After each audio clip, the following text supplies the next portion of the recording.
Hello बच्चों, a pyro acid can not be formed by. ये हमसे कह रहा है इन चारों ऑप्शन में से कौन सा ऐसा एसिड है जो पायरो एसिड नहीं फॉर्म कर पाएगा।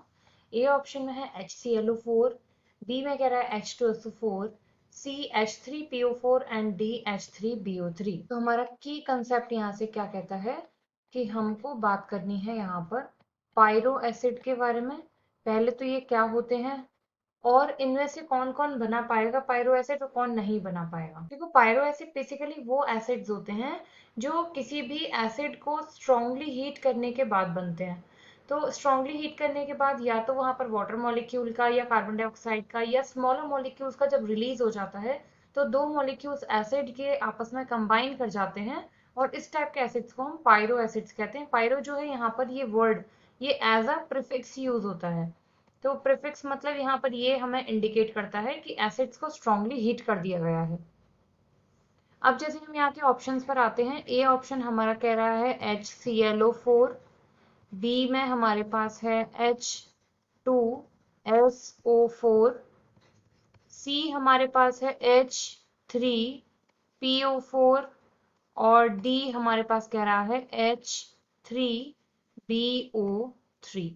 इन चारों में से हमें पहचानना है। तो देखो, जब HClO4 को हम स्ट्रांगली हीट करते हैं तो स्ट्रांगली हीट करने पर हमको यहाँ मिल जाता है एक स्ट्रॉन्ग ऑक्सीडाइजिंग एजेंट जो बहुत ही जल्दी यहाँ पर ब्रेक डाउन हो जाता है क्योंकि ये होता है एक अनस्टेबल कंपाउंड।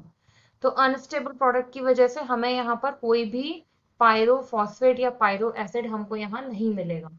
नेक्स्ट पर अगर हम आए, अगर हम H2SO4 को स्ट्रांगली हीट करते हैं तो इसको हीट करने पर हमको यहाँ से मिलता है H2S2O7। इस H2S2O7 को हम लोग कॉमनली बोलते हैं ओलियम, लेकिन अगर इसके साइंटिफिक नेम की बात करी जाए तो इसको बोला जाता है यहाँ से पायरो सल्फ्यूरिक एसिड।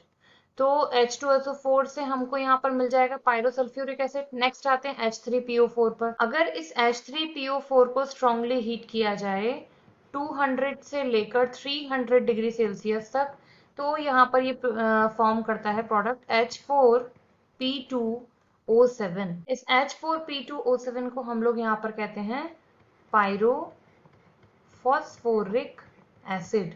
लेकिन देखो, यहाँ पर आपको टेम्परेचर याद करना पड़ेगा। ये एक और क्वेश्चन इस तरीके से बना सकता है कि क्या होगा अगर H3PO4 को 600 डिग्री सेल्सियस पर या फिर 200 टू 300 पर हीट किया जाए। तो अगर हमने 200 से 300 पर हीट किया तो हमें मिला पायरोफॉस्फोरिक एसिड। लेकिन अगर हमने टेम्परेचर बढ़ा दिया होता और 600 पे हीट किया होता तो हमें यहाँ से मिल जाता HPO3, जिसको हम बोलते हैं ऑर्थोफॉस्फोरिक एसिड। तो हमको ऑर्थो प्रोडक्ट यहाँ से मिल जाता। तो ये चीज एक और क्वेश्चन आपको ध्यान में रखना है। इसके बाद अगर हम बात करें H3BO3 के बारे में, को स्ट्रांगली हीट करने पर ये एक अनस्टेबल कंपाउंड में कन्वर्ट होता है और बाद में स्ट्रॉन्ग हीट करने पर दोबारा स्टेबल HbO2 में कन्वर्ट हो जाता है प्लस वाटर।